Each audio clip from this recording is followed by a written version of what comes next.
A long time ago, in the peaceful village of Elora, in the western part of Nigeria, there lived a young girl named Adu. She was beautiful. Not just in her face, but in her heart too. Her skin was smooth like river stones. Her smile was warm like sunshine after heavy rain.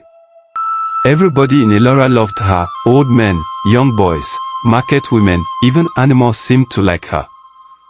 She lived in a small mud house with her mother. Her father had died when she was a baby. Her best memories were of her grandmother, Mama Aya, a famous Abo woman who people said could talk to rivers and hear the wind's secrets. When Mama Aya died, Adu was heartbroken. Before we continue, please subscribe to our YouTube channel. Please also comment, like and share. Let's continue. A week after the burial, Adu found something hidden under her grandmother's sleeping mat. It was a small clay water pot, smooth and round, with strange marks carved into it. Inside the pot was a folded red cloth.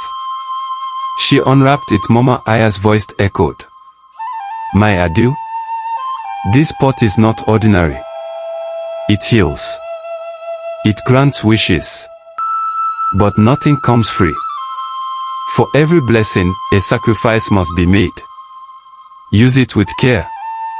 And never let greed touch it."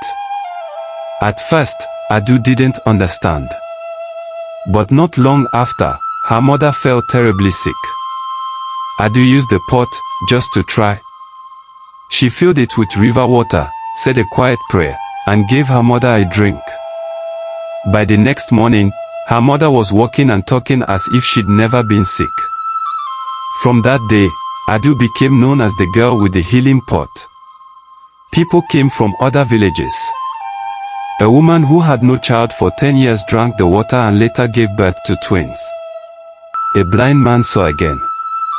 A poor fisherman found gold coins tangled in his net after praying with the pot's water.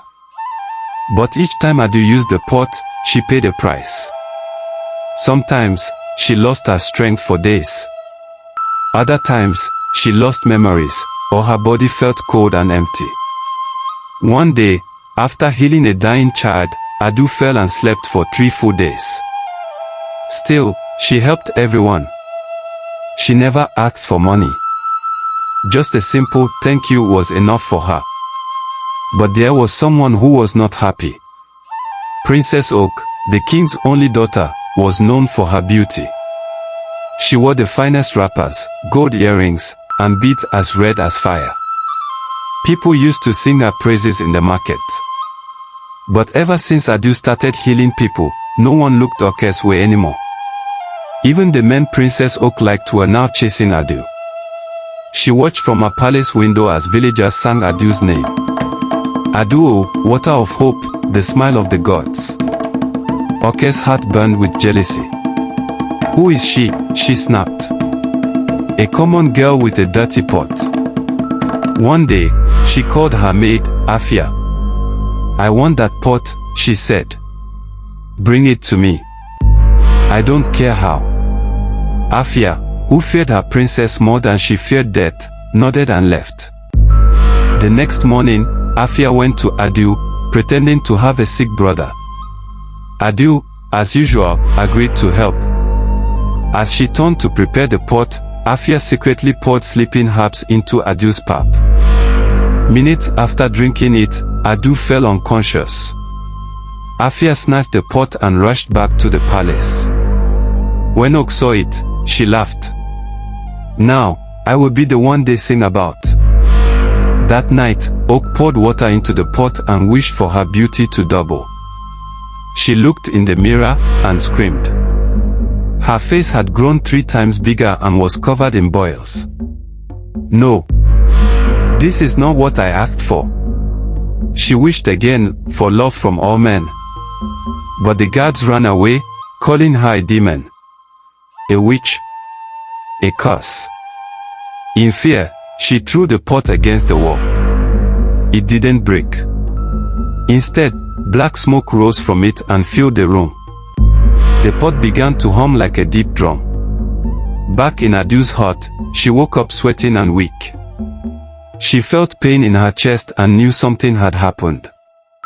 She and her mother rushed to the palace, along with some elders. They found the princess crying on the floor, the pot beside her, shaking and glowing red.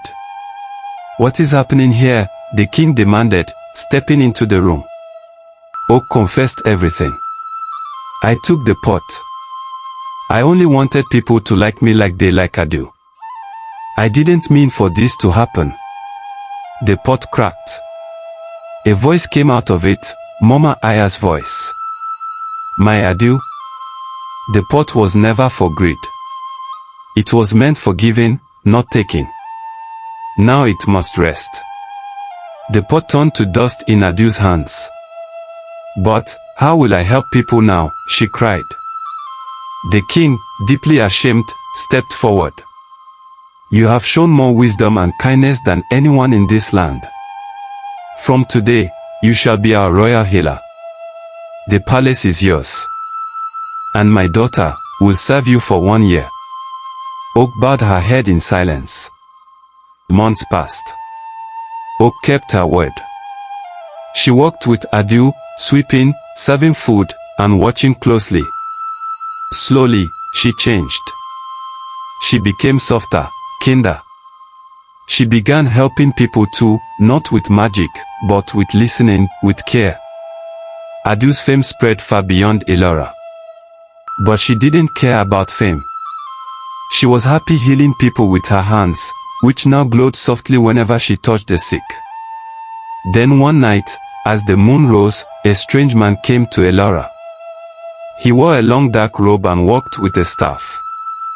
He came straight to Adu's compound. "I am Baba Oi, keeper of the river spirit," he said. "That pot, it was stolen." Adu's eyes widened. "Stolen?"